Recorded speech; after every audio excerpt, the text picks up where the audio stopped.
Good morning, students. We have already discussed the story of this one. God sees the truth but waits, written by Leo Tolstoy, and I have told you the outline story. I hope you have downloaded the thing that is given to you, and please have it in your hands when you watch this video. Okay, let us get into the story. Page number 24. I hope all of you have downloaded it. Here is a story about faith, forgiveness, freedom, and acceptance of a young merchant named Akisnov, who was sent to prison for a crime he did not commit. So the entire story revolves around Ivan Dmitrich Akisnov. He is a young merchant from Vladimir. So Vladimir is the name of the town he belongs to. So he is sent to prison for the murder he has not committed. So what kind of life he leads in prison highlights his character. In the town of Vladimir lived a young merchant named Ivan Dmitrich Akisnov. He had 2 shops and a house of his own. So he is a well-to-do guy. So because he owns a house and he has 2 shops also.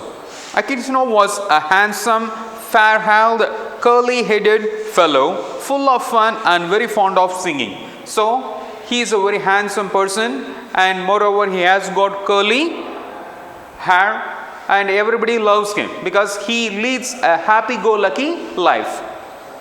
When quite a young man, he had been given to drink and was so righteous when he had had too much.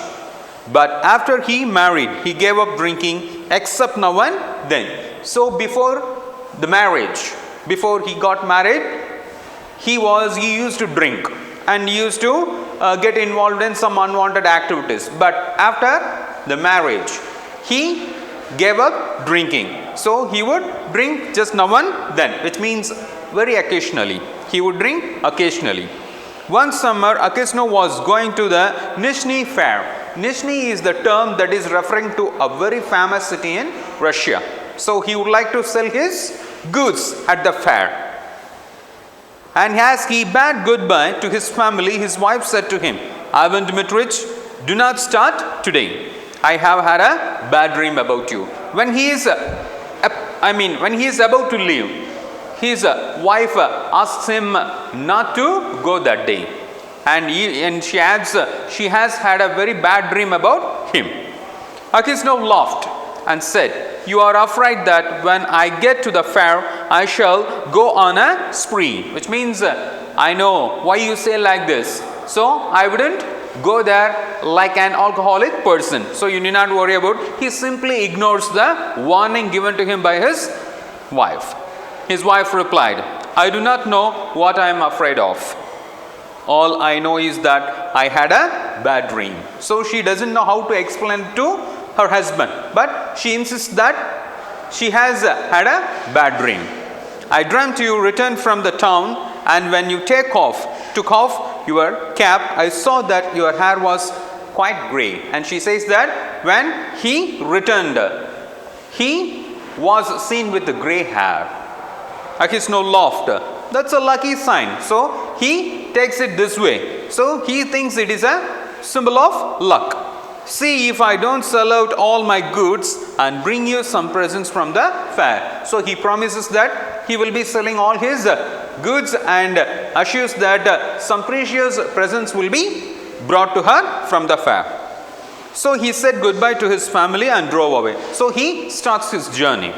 When he had traveled halfway, he met a merchant whom he knew, and they put up at the same inn. Inn means nothing but restaurant. For the night. They had some tea together, and they went to bed in adjoining rooms. So he happens to meet a merchant who is known to him. So they stay in the same inn. So at night they have tea together and they go to bed in adjoining rooms. Next rooms. It was not Akisnov's habit to sleep late, and wishing to travel while it was still cool, he aroused his driver before dawn and told him to put in the horses. So Akisnov, he doesn't have the habit of sleeping much. Moreover, he wants to go to the fair as soon as possible. So even before the dawn, he gets ready and he asked his driver to put on the horses.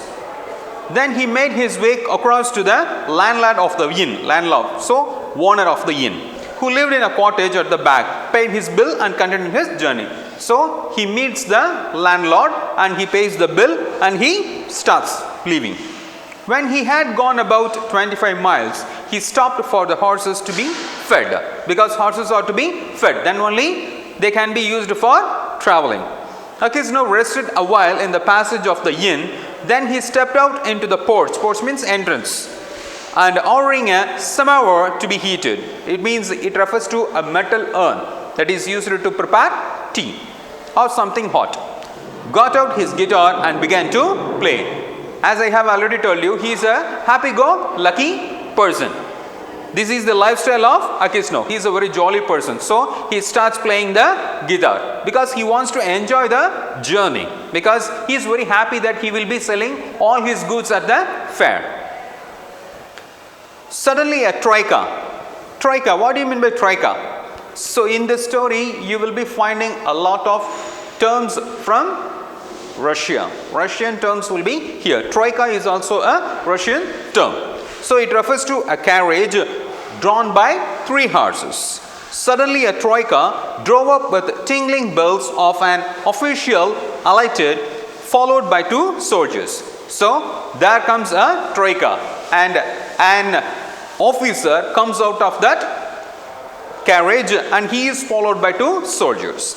He came to Akisno and began to question him, asking him who he was and whence he came. So he comes and he asks him who he is and where he comes from. Akisno answered him fully. So he doesn't know. Yet he is a police officer, so he answered him fully. And said, "Want to have some tea with me?" He offers. He wants him to have tea along with him. But the official went on cross-questioning him and asking him, "Where did you spend last night? Were you alone or with a fellow merchant? Did you see the other merchant this morning? Why did you leave the inn before dawn?" Now, such kind of questions are asked to Akisno. He is quite surprised. Akisno wondered why he was asked all these questions, but he described all that had happened. Yet, even though he is surprised, he answers all those questions. And then added, "Why do you cross-question me as if I were a thief or a robber? So I am not a thief, I am not a robber too. Then why do you cross-question me like this? I am traveling on business of my own. So I am traveling for my own purpose. That is, an official trip. And there is no need to question me. So I just don't understand why you ask me these questions." This is what he asked him. Then the official, calling the soldiers, said, "I am the police officer of this district.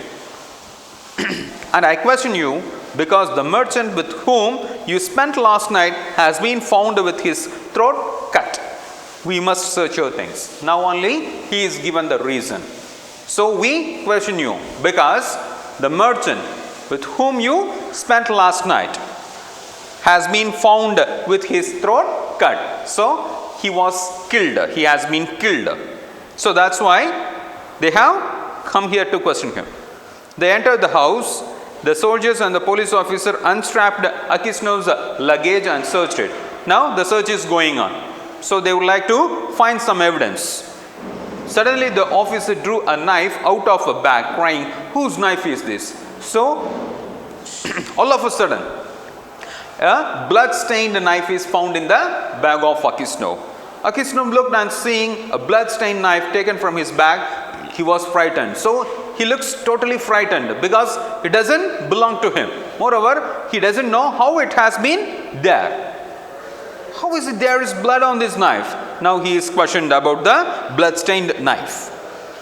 Akisno tried to answer, but could hardly utter a word. Hardly is a negative word. So he couldn't utter even a word and only stammered. So he keeps trying to say something, but all goes in vain. "I don't know what mine." So he says that knife doesn't belong to him. It is not his knife. Then the police officer said, "This morning the merchant was found in bed with this throat cut. You are the only person who could have done it." So now they have got the evidence, and the officer has come to a conclusion that he must have killed him, because he says he is the one who stayed there along with him. The house was locked from inside and no one else was there. So it was locked inside. So they say he must have committed the murder. Here is this bloodstained knife in your bag, and your face and manner betray you. So betray means being unfaithful. So you cannot act anymore. So we have got the evidence and you are the murderer. Tell me how you killed him and how much money you stole. Now such questions are asked to him. So how did you kill him? And how much money did you steal from him? So these are the questions asked to him. Akisno swore he had not done it. So he is swearing. So no, I promise I didn't commit the crime. That he had not seen the merchant after they had had tea together. So he says he didn't see him after having tea that night. And that he had no money except 8,000 rubles of his own. And that the knife was not his. So he says he has got just 8,000 rubles. Rubles means the currency of Russia. And moreover, he adds the knife is not his. But his voice was broken, his face pale, and he trembled with fear as though he meant guilty. But his attitude, so he becomes so afraid of facing the situation. So it is totally nerve-wracking moment for him. So that it is a nerve-wracking moment for him. So he couldn't even utter words properly. So all these things make him look guilty. The police officer ordered the soldiers to bind Akisno and to put him in the cart. Now he is taken to the, and as they tied his feet together and flung him into the cart. So he is thrown into the cart forcefully. So he is handled violently. Akisno crossed himself and wept. What do you mean by crossed? So this is crossed. Akisno crossed himself and wept. He starts crying. His money and goods were taken from him. So he has lost both his money and goods. And he was sent to the nearest town and imprisoned there. So he is sent to the nearest prison and he is there. Enquiries as to his character were made in Vladimir. So the investigation starts. So it is the first thing is about the character. So they go to the town named Vladimir and they start their enquiry. So they ask people what kind of person he is.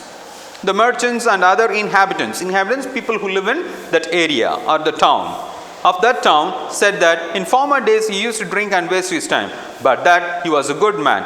Then the trial came on. He was charged with murdering a merchant from Ryazan.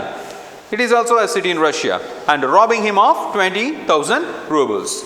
Even though he got a good certificate from those people, there was no use. So there was no use at all, because they had come to a conclusion that he must be the one who could have done it. His wife was in despair. So his wife has become totally hopeless and did not know what to believe. So she couldn't even believe that he might have done it. Her children were all quite small. One was a baby at her breast. So there was a baby. She couldn't do anything. Taking them all with her, she went to the town where her husband was in jail. She goes to that town where he is imprisoned along with these two children. At first she was not allowed to see him, but after much begging she obtained permission from the officials and was taken to him. So after begging for a long time, the officials allowed her to see him in prison.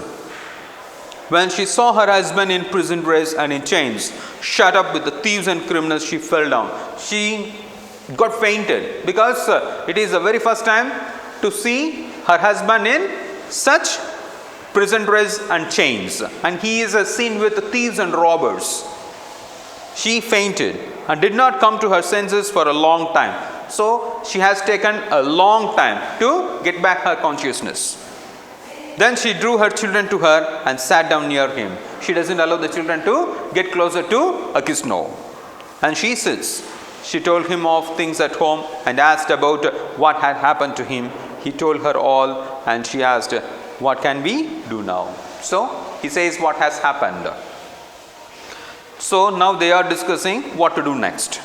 We must petition the Tsar, king, or the higher authority, not to let an innocent man perish. Perish means die. So what does the law say? The law says an innocent person must not be punished. His wife told him that she had sent a petition to the Tsar, but it had not been accepted. She says a petition had been already made, but it was rejected by the Tsar. Akhishno did not reply, but only looked downcast. So he has become so depressed. Then his wife said, "It was not for nothing I dreamt your hair had turned grey. You remember? You should not have started that day." Now she says, "You see, I had a bad dream about you. I warned you. I tried to prevent you from moving that day. But you simply ignored my words and you left." And passing her fingers through his hair, she said, "Vladimir, dearest, tell your wife the truth. Was it not you who did it?" Now, she too suspects him. So just tell me, my dear, just tell me. Tell me what you did. "So you too suspect me," said Akhishno. So he is totally shocked. It is a shock to him. So he is suspected by his wife. So which means she has not believed his words. Hiding his face in his hands and began to weep. He starts weeping. Then a soldier came to say that the wife and children must go away. And Akhishno said goodbye to his family for the last time. Underline that, last time. So he says goodbye to his family and his wife and children are taken away. When they were gone, Akhishno recalled what had been said. And when he remembered that his wife also had suspected him, he said to himself, "It seems that only God can know the truth. It is to him." So look at the word, H is capitalized, which means it refers to God. Alone we must appeal, and from him alone expect mercy. So he thinks that no man on earth can save him. So he can be saved only by God. So he appeals to the Almighty. And Akhishno wrote no more petitions, gave up all hope, and only prayed to God. So he has given up writing petitions to the authorities. He starts praying to God very sincerely. Akhishno was condemned to be flogged. Flog means to beat with a whip. And sent to the mines. So he is sent to mines to work, because jail prisoners are given work they have to do.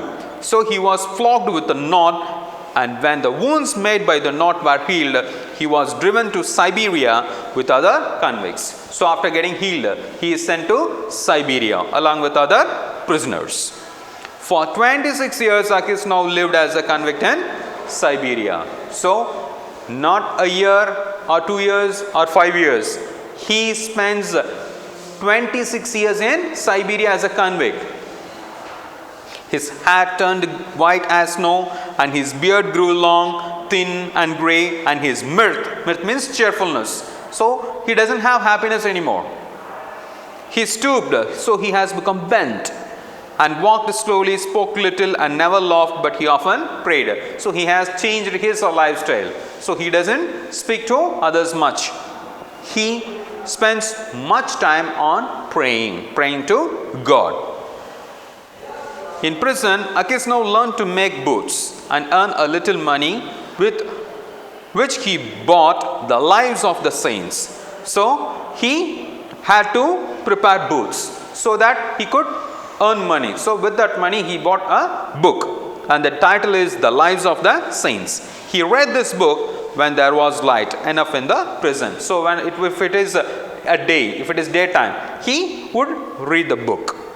On Sundays in prison church, he read the lessons and sang in the choir. Choir means a group of people who are supposed to sing songs in praise of the Almighty. For his voice was still good. So his voice is still good. So this is how he spends his Sundays in the prison. The prison authorities liked Akhishno for his meekness. Meekness means softness. So all of them understand that he is a very nice person. And his fellow prisoners respected him. They called him grandfather and the saint. So how does How is he called by other prisoners? Grandfather and saint. Because he is a very soft person. He doesn't speak to others unnecessarily. Moreover, he has become a person who has got much believes in God. When they wanted to petition the prison authorities about anything, they always made Akisnov the spokesman. So there is a good respect for him among the authorities. So whenever an issue is there, it is brought to him and he is the one who takes that issue to the authorities. And when there were quarrels among the prisoners, they came to him to put things right and to judge the matter. So if there are quarrels or fights among the prisoners, so those things are brought to him and he would be judging. No news reached Akisnov from his home, and he did not even know if his wife and children were still alive. So he received no news from his family members. Even he doesn't know whether his wife and children are alive. So because there is no connection, so there is no contact between the family and Akisnov. One day a fresh gang of convicts came to the prison. In the evening, the old prisoners collected round the new ones and asked them what towns or villages they came from and what they were sentenced for. Among the rest, Akisnov sat down near the newcomers and listened with a downcast air to what was said. Since they are new to the prison, the old prisoners start questioning them because they just want to know where they come from and for what crime they have been sent there. So he just sits among them and he doesn't speak to anybody, but he is hopelessly listening to those questions and answers. One of the new convicts, a tall, strong man of 60 with a closely cropped grey beard, was telling the others what he had been arrested for. So there is a man who is about 60. He says why he has been brought there. Well, friends, he said, I only took a horse that was tied to a sledge, which means a vehicle pulled by horses. And I was arrested and accused of stealing. I said, I had only taken it to get home quicker and then let it go. Besides, the driver was a personal friend of mine. So I said, it's all right. No, said they, you stole it. So he says very simply that I took away a horse and I used it to reach home a little earlier. Moreover, he says the owner of the horse is his friend. But the authorities say, no, you stole it. Actually, he is lying. He is lying. He must have done it. But how or where I stole it, they could not say. I once really did something wrong and ought to by rights to have come here long ago. Now these lines refer to the murder he committed. But that time I was not found out. Now I have been sent here for nothing at all. See, the thing that was done 30 years ago, 26 years ago was worse than this. For that I was not caught. He considers it to be a very silly thing. For that he has been sent to Siberia as a prisoner. Now I have been sent here for nothing at all. So comparing to that one, this is nothing. So it is indirect. So he doesn't mention what it is, but we can understand that. But it is lies, I am telling you. I have been to Siberia before, but I did not say long. So he mentions this too. I have already come here, but I have not stayed here for a long time, which means what does the meaning conveyed here? So he escaped the prison. Where are you from? Asked someone. He is questioned by someone. So where are you from? From Vladimir. My family are of that town. My name is Makar and they also call me Smenosh. So he says he is from Vladimir. Moreover, he adds he is called by other name Semenosh. Akisnov raised his head and said, tell me, do you know anything about the merchant Akisnov of Vladimir? Are they still alive? As soon as he hears the word Vladimir, he becomes so curious. He wants to know what has happened to his family and his children. Know them? Of course I do. So Makar says, yeah, I know them very well. The Akisnovs are rich, though their father is in Siberia. So the father, it refers to that old man only. So they are doing good. A sinner like ourselves. So he doesn't know that he is the father of those two children, and he is the Ivan Dimitrich Akisno. So he thinks his father is also a sinner like us. It seems, as for you, granddad, how did you come here? Now he asks him, how did you come here? Akisno did not like to speak of his misfortune. So he doesn't want to explain the reason. He only sighed and said, for my sins I have been in prison these 26 years. What sins? Asked Makar. So I have spent 26 here for the crime. For the crime he has not committed. Now he asked him, what sins? But Akisno only said, well, I must have deserved it.